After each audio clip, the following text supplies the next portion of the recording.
Hello everyone. तो कैसे आप लोग? आई होप आप सभी लोग ठीक होंगे और अपनी अच्छे से पढ़ाई कर रहे होंगे। तो हम बात करने वाले हैं आज बीएमएस सेकंड प्रॉफ के अंदर रोग निदान पेपर 2 की, और उसके अंदर हम देखने वाले हैं चैप्टर नंबर 26 जिसका नाम है कामला। ठीक है, इस कामला को हम मॉडर्न में जॉन्डिस से भी रिलेट करते हैं। जैसे आपने मॉडर्न के अंदर पढ़ा होगा कि 3 प्रकार के जॉन्डिस होता है, प्री हेप्टिक, हेप्टिक और पोस्ट हेपेटिक। ठीक है, तो इसमें भी हम 3 प्रकार के मेनली कामला यहाँ पर देखने वाले हैं। ठीक है, तो इससे पहले मैं आपको थोड़ा सा बता देता हूँ कि हमारे चैनल पर आपको रोग निदान पेपर 1 कंप्लीट मिलेगा, प्लेलिस्ट जाके आप चेकआउट कर सकते हो।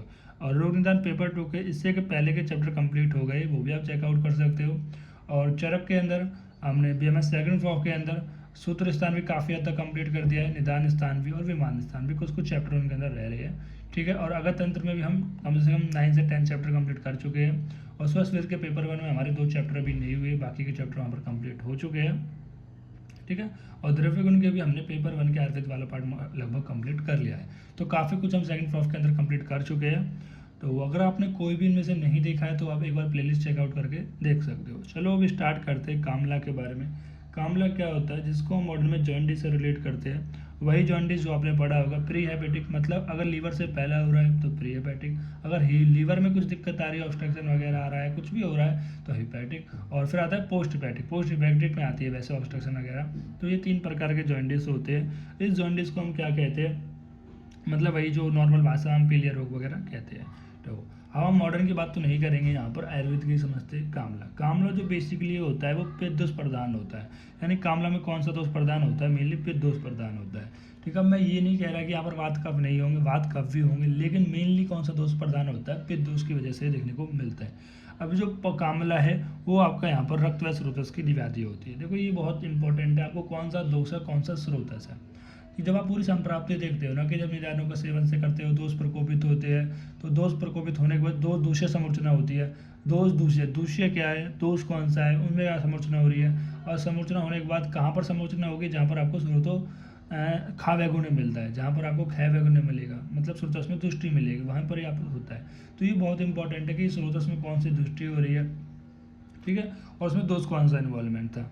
ठीक, तो फिर दूसरा होता है कि पांडु के बाद है कामला होता है। देखो आचार्य चरक ने कहा है कि अगर पांडु बहुत लंबे समय तक बन जाए, पांडु मतलब एनिमे जो हम पिछले चैप्टर के अंदर पढ़ा था, कि अगर वो बहुत लंबे समय तक रह जाए तो वो आगे जाके कामला की उत्पत्ति करता है। यानी पांडु की जो प्रवर्तमान अवस्था है, प्रवर्तमान अवस्था मतलब जो आगे की जो अवस्था है, स्टेज है, उसे हम क्या कहते हैं, कामला कहते हैं। अब यहाँ पर हारित ने बताया कि जो एक कामला हलिमा वो पांडु के भेद है। जो पांडु आपने पहले पढ़ा था, इसी पांडु के कामला और हलिमा भेद होते हैं, ये थोड़ा सा अलग है। ठीक है, अब देखो यहाँ पर 2 भेद बताए गए, आचार्य भागवत ने और आचार्य चरक ने।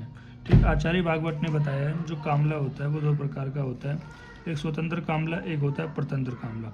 स्वतंत्र कामला कैसा, ऐसा कामला होता है जो कि आपको खुद के कॉज की वजह से देखने को मिलेगा। ठीक है, जबकि परतंत्र मतलब ये दूसरे पर डिपेंड करता है ये कामला। ठीक है, तो जैसे कि मैं बात करूँ, जैसे पांडु की वजह से कामला हो गया, तो पांडु की वजह से कामला हो रहा है तो वो कैसा कामला है, परतंत्र कामला है। ठीक है, जो किसी और दूसरे की कॉज की वजह से और दूसरे पे डिपेंड कर रहा हो। फिर हम बात करते हैं आचार्य चरक के अनुसार। आचार्य चरक ने 3 बताए, शाखागत और कोष्ठ आश्रित और कोष्ठ शाखा आश्रित।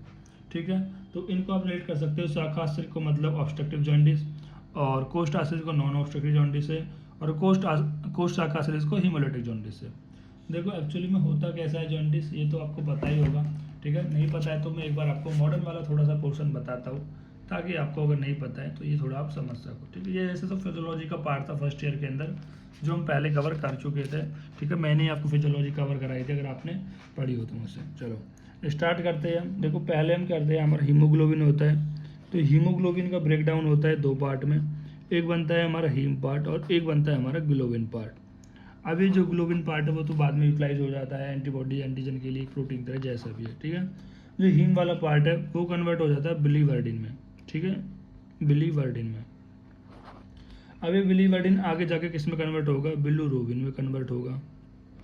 अभी जो भी बिलुरोबिन है वो कॉन्जुगेट बिलुरोबिन है, सॉरी अनकॉन्जुगेट बिलुरोबिन है। फिर वो लीवर से पास करेगा, लीवर से पास करने के बाद ये बन जाएगा अनकॉन्जुगेट बिलुरोबिन। मैं फिर गलत बोल गया, देखो यहाँ पर कैसा होता है, ये अनकॉन्जुगेट बिलिरुबिन है, ये आगे जाकर कह रहा है कॉन्जुगेट बिलिरुबिन में कन्वर्ट हो जाता है। ठीक है, ठीक, तो अब ये जो हमारा बिलिरुबिन है वो 2 तरीके से हमारे बॉडी से बाहर निकलता है। एक तो निकलता है यूरिकोबिलिकोनोजन,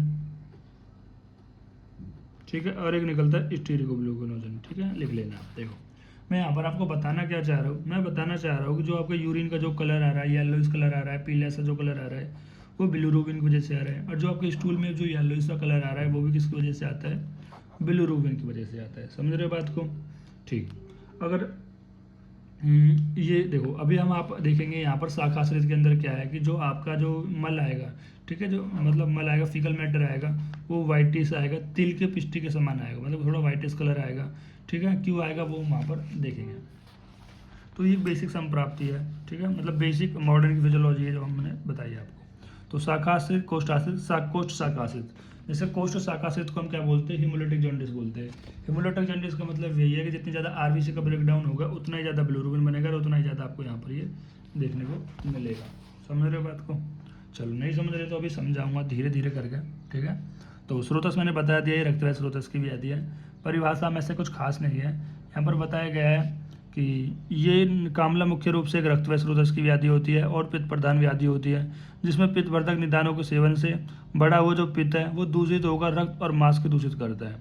तो जो बढ़ा हुआ पित्त है वो रक्त और मांस को दूषित करता है। ये बात काफ़ी इंपॉर्टेंट है कि जो पित्त दूषित होकर रक्त को और मांस को दूषित करता है और उनको दूषित कर कर त्वक, नेत्र, नख आदि में हरित वर्ण को उत्पन्न करता है। हरित मतलब जो हरिद्रा होता है, हरिद्रा मतलब जो हरा मतलब पीला कलर, मतलब जो हल्दी का कलर कैसा होता है, येलोइश तो होता है, पीला होता है, ऐसे वर्ण उत्पन्न करता है। तो याद रखना कि जो पित्त के बढ़ने की वजह से वो रक्त और मांस को दूषित करता है।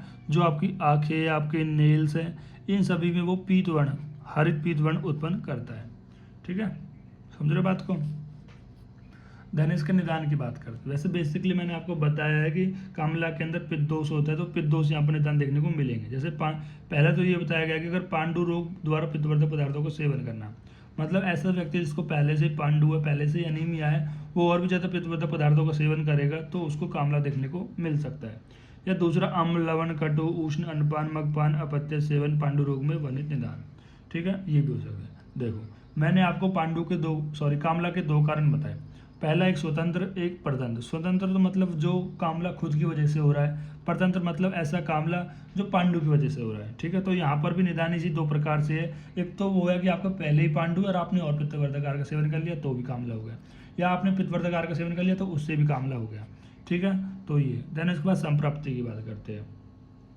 देखो तो यहाँ पर पांडु रोगी द्वारा पित्तवर्धक आहार से भाई, जो पांडु रोगी होगा वो पित्तवर्धक आहार का सेवन करेगा तो उससे जो परकुपित पित्त का अधिक दूषित हो जाएगा। जो परकुपित पित्त है वो आपके रक्त और मांस को दूषित करेगा और रक्त और मांस को दूषित करने की वजह से वो त्वक, नेत्र, नख आदि में हरित वर्ण की उत्पत्ति करेगा। कहाँ पर उत्पत्ति करना है, मतलब जो हरित मतलब हल्दी का कलर, हल्दी का कलर कैसा होता है, येलो होता है। तो आपकी आंखों में पीली हो जाएंगी, आपके नेत्र पीले हो जाएंगे। ठीक है, आपकी स्किन, आपके नेत्र, आइज और आपके नेल्स, ये सभी पीले वर्ण के आपको देखने मिलेंगे। यही क्या उसकी यहाँ से क्या हो जाएगा, कामला की उत्पत्ति हो जाएगी। देखो कामला को जब भी कोई देखता है किसी पेशेंट के अंदर तो ये देखता है स्किन पीली तो नहीं है, आंखें कैसी है, नख नेल्स कैसे है। अगर ये सभी आपको पीले दिख रहे हैं तो आप यहाँ पर देख के कह सकते हो वो क्या है, उसको जॉन्डिस है। पित्त दोष त्रिदोष होते हैं, पित्त प्रधान त्रिदोष होते हैं। दूसरे रक्त और मांस होता है। श्रुतस रक्तवय होता है। श्रुतस दृष्टि की बात करें तो संघ भी देखने को मिलता है और विमार्गमन देखने को मिलता है। अग्नि दृष्टि हमेशा मत देखने को मिलेगा और कामला एक साध्य रोग होता है। पूर्व रूप, तो कामला के पूर्व रूपों का संहिता वर्ण प्राप्त नहीं होता है। सामान्य लक्षण बात करें तो इसमें नेत्र, त्वक, नख, मुख का हरिद्र, भाई आपके जो नेल्स है, स्किन है और नाखून है, ये सब मुख है तो ये सब पीले हो जाएंगे। मल तथा मूत्र का सम्मिश्रित पीत वर्ण का होना, तो यहाँ पर क्या हो जाएगा, जो मल है मूत्र वो ना मिश्रित, मतलब यहाँ पर क्या ना मिश्रित, मतलब जो मल मूत्र में आपको पीला कलर देखने को नहीं मिलेगा। भेगवन रोगी का वर्ण बरसाती मेंढक के समान हो जाता है। तो भेगवन मतलब जो बरसात के जो मेंढक होते हैं ना, तो ऐसे कलर का जो रोगी है वो ऐसे कलर का आपको दिखने लग जाएगा। इंद्रिय अपने विषय से ग्रहण करने में समर्थ हो जाती है, इंद्रिय ग्रहण नहीं कर पाती, दाह, विपाक, दौर्बल्य, रुचि देखने को मिल जाती है। फिर कामला के साध्य साध्या की बात करें तो यहाँ पर बताया गया है कि जिस रोगी के मल मूत्र कृष्ण या पीत वर्ण के हो, शोथयुक्त तंद्रा मोह से पीड़ित हो, नेत्रमुख रक्त वर्ण का हो, मूर्छा, दाह, रुचि, तृष्णा ना हो, जिसकी अग्नि तथा संज्ञा नष्ट हो गई हो। तो यहाँ पर ये सारे असाध्य के लक्षण बताए गए हैं। तो इसके अलावा जो भी लक्षण है वो साध्य कामला के लक्षण देखने को मिलेंगे। ठीक है, देन इसके बाद हम भेद की बात कर रहे थे। तो ये हमारे आचार्य चरक ने 3 प्रकार का बताया, शाखाश्रित, कोष्ठाश्रित और कोष्ठ शाखाश्रित। ठीक है, तो शाकाश्रित में बात करते हैं। तो शाकाश्रित में देखो जो दोष होता है वो हमारा वीके होता है, यानी वात और कफ होता है, विक्की। तो शाखा किसकी है? विक्की। कैसे ध्यान रखना कि शाकाश्रित के अंदर वात और कफ दोष की इन्वॉल्वमेंट है, यानी कि शाखा किसकी है? विक्की की है, वीके। तो वीके की है तो निदान भी कैसा हो जाएगा? आपको वात और कफ वाला हो जाएगा। जैसे रुक्ष शीत, रुक्ष वात को बढ़ाएगा, शीत वात और कफ दोनों को बढ़ाएगा, गुरु कफ को बढ़ाएगा, मधुर कफ को बढ़ाएगा, ठीक है। अत्यधिक व्यायाम वात को बढ़ाएगा, वेग धारण वात को बढ़ाएगा, ठीक है। इस तरह से संप्राप्ति वही है कि आपने वात कफ आहार आदि का सेवन करा, तो इसकी वजह से जो आपका प्रकुपित कफ द्वारा मार्ग अवरोध हो जाएगा। भाई वात और कफ बढ़ रही है तो कफ ने क्या कर दिया? मार्ग को अवरोध कर दिया। मार्ग अवरोध हो गया, लेकिन वात को निकलना होता है तो वात निकल नहीं पाएगी। तो वात क्या करेगी? जो बढ़ी हुई जो वात है वो पित्त को अपने स्थान से निकाल कर शाखाओं में आश्रित कर देगी। पित्त का स्थान कहाँ पर होता है? पित्त का स्थान होता है आपकी अमाशय में या फिर गृहिणी के अंदर, वहाँ से उसको निकालेगी और जो आपकी शाखा या लोअर एक्सट्रीमिटीज या अपर एक्सट्रीमिटीज है उनमें वो भेज देगी, ठीक है। यहाँ पर पित्त को आपको रिलेट करना है बाइल से। पित्त को किससे रिलेट करना है? बाइल से।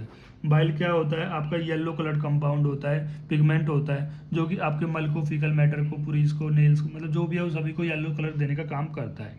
और जब कोष्ठ के अंदर है आपका जो मल, पित्त ही नहीं रहेगा भाई, कोष्ठ के अंदर पित्त नहीं, खाना आया भाई, ये आपका मास है, इस अमाशय में आया, ग्रहणी में आया, अब यहाँ पर पित्त ही नहीं है। पित्त ही नहीं है यानी आप ऐसे समझो ना, बाइल नहीं है।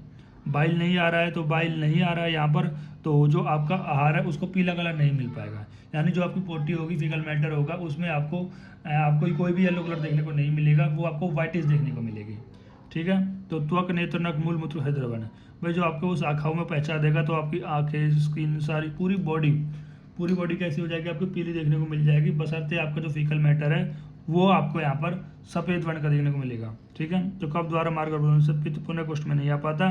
अब मार्ग अवरोध है तो द्वारा कोष्ठ में आ नहीं पाएगा पित्त, तो मल श्वेत वर्ण का रहेगा। ये शाकाश्रित काम है। देखो इसको एक नॉर्मल तरीके से समझ सकते हैं। अगर आपने ज्वर की संप्राप्ति पढ़ी है तो ज्वर में भी क्या होता है कि जो प्रकोपित वात है वो पित्त को अपने स्थान से निकालकर पूरी बॉडी में फैला देता है, जिससे क्या होता है? आपकी पूरी बॉडी गर्म देखने को मिलती है, ठीक है। पूरी बॉडी आपको गर्म देखने को मिलती है।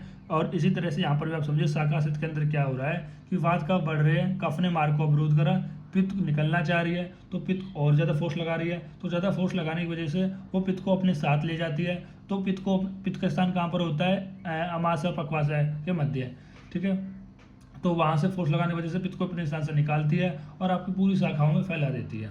पूरी शाखा में फैलाने की वजह से अब जो भी आहार आएगा उसको बाइल नहीं मिल पाएगा, पित्त नहीं मिल पाएगा, तो इसमें येलो कलर नहीं आ पाएगा, यानी आपका जो यूरिन है, जो आपका मल है, वहाँ पर ऐसा कलर नहीं आ पा रहा है, ठीक है। और दूसरा जो शाखाओं में ले गई थी उसकी वजह से जो आपकी आंखों का, स्किन का, पूरी बॉडी में फैला दिया, तो ऐसा कलर पीला पीला कलर देखने को मिल जाएगा। लक्षण क्या होगा भाई? नेत्र, मुख, त्वक, नख, वर्ण, पीत वर्ण के हो जाएंगे। पूरी जो आपको मल है वो श्वेत वर्ण का होगा। आटो, विष्टम, हृदय में गुरुता होगी, दुर्बलता, अल्प अग्नि और अरुचि जैसे जो लक्षण आपको देखने को मिलेंगे। देन इसके बाद हम बात करते हैं कोष्ठ आश्रित कामला की, जिसको हम बोलते हैं नॉन ऑब्स्ट्रक्टिव जॉन्डिस। तो इसके अंदर क्या है भाई? देखो अब देखो यहाँ पर मैंने बताया वात कफ दोष प्रधान हो, ऐसा नहीं है इसके अंदर पित्त नहीं होगा, पित्त तो इनके अंदर रहने ही वाला है, इनके साथ साथ वात और कफ दोष भी रहेंगे। जैसे कोष्ठ आश्रित के अंदर भी पित्त रहने वाला है। तो कटु, तीक्ष्ण, उष्ण, लवण, अम्ल का अति सेवन करोगे, पित्त प्रकोप और इन्हें को सेवन करने की वजह से भाई कटु, तीक्ष्ण, उष्ण आदि पित्तवर्धक निदानों को सेवन करा तो पित्त बढ़ गया, पित्त कुपित हो गया, तो उसने क्या करा? रक्त धातु को अत्यधिक दूषित कर दिया। रक्त धातु को अत्यधिक दूषित करने की वजह से पुनः कोष्ठ में आश्रित हो पुरुष को रंजित कर पीत वर्ण का पुरुष त्याग करता है। तो यहाँ पर क्या बताया गया है कि जो कोष्ठ में आश्रित हो पुरुष, ठीक है, तो यहाँ पर क्या होगा? केवल पित्त बढ़ रहा है, केवल पित्त बढ़ रहा है। तो यहाँ पर जो कोष्ठ से निकाला नहीं जा रहा है पित्त को, बाइल को, तो जिसकी वजह से जो पुरुष आएगा वो कैसा आएगा? येलो वर्ण का, पीत वर्ण का आपको देखने को मिलेगा। शाखा से आश्रित हो त्वक, नख, नेत्र की पीत वर्ण कर देता है। और यहाँ पर क्या होता है? और शाखाओं में भी क्या कर देगा? वो आपका त्वक, नख, मूत्र की पीत वर्ण कर देगा। लक्षण क्या है कि त्वक, नख, नेत्र और पीत वर्ण का, और पुरुष भी क्या आएगा आपको? पीत वर्ण का, ठीक है। तो इसमें क्या है कि पुरुष पीत वर्ण का होता है, जबकि शाखा वाले में पुरुष पीत वर्ण का नहीं देखने को मिला था, ठीक है। तो ये कुछ बेसिक से कुछ डिफरेंस होते हैं जो आपको नोट कर लेने चाहिए। देन इसके बाद हम बात करते हैं कुछ और कामला के बारे में। जैसे एक होता है कुंभ कामला, ठीक है। तो कुंभ कामला क्या होता है कि ये कामला की उग्र अवस्था होती है, ठीक है। कौन से कामला की? जो कोष्ठ आश्रित कामला होता है, और कोष्ठ आश्रित कामला बहुत लंबे समय तक बना रहता है, तो वो आपको कुंभ कामला की उत्पत्ति कर देता है, ठीक है भाई, क्या होगा कि कोष्ठ शाखा आश्रित जो था, कोष्ठ शाखा आश्रित कौन से नंबर का था, तीसरे नंबर का था। ठीक है, हमारा कैसा था, शाखा आश्रित कोष्ठ शाखा आश्रित, कोष्ठ शाखा आश्रित, अगर दोनों आ रहे हैं वो तीसरे नंबर वाला, देखो दिखा देता हूँ एक बार। शाखा आश्रित, कोष्ठ आश्रित, कोष्ठ शाखा आश्रित, यानी जो तीसरे नंबर का था ये बहुत लंबे समय तक बना रहता है, तो वो आपको पित्त जो बढ़ा हुआ पित्त है वो मांस धातु की दूषित कर देगा, जिससे शरीर में अधिक रुष्टता आ जाएगी और कुंभ अम्ल उत्पन्न कर देता है। तो यहाँ पर यही लिखा हुआ है कि समय व्यतीत होने पर पित्त की ऊष्मा से समस्त धातुओं को खर होने से, मतलब समस्त खर हो जाएंगे, रुक्ष हो जाएंगी। भाई कोष्ठ शाखा से बहुत लंबे समय तक बना हुआ है, तो पित्त बहुत ज़्यादा बढ़ जाएगा, पित्त बहुत ज़्यादा बढ़ जाएगा तो धातुओं को खर कर देगा, रुक्ष कर देगा, जिसकी वजह से धातु में रुक्षता आ जाएगी और इसी को हम कुंभ अम्ल की उत्पत्ति होती है। और ये कैसा होता है, कृतसाध्य होता है, बहुत ज़्यादा इसमें स्वेलिंग होती है और परवेज जॉइंट्स में पेन देखने को मिलता है। देन इसके बाद हम बात करते हैं हलीमक की। तो हलीमक के अंदर क्या बताया आचार्य ने, आचार्य ने बताया कि जो हलीमक को पांडु का ही अंतर्गत माना गया है। ठीक है, जैसे मैंने आपको पहले ही बताया था कि जो हमारे हारित थे उन्होंने पांडु के दो वेद बताए थे, कामला और हलीमक। ठीक है, तो पांडु के अंतर्गत इस हलीमक को माना गया है।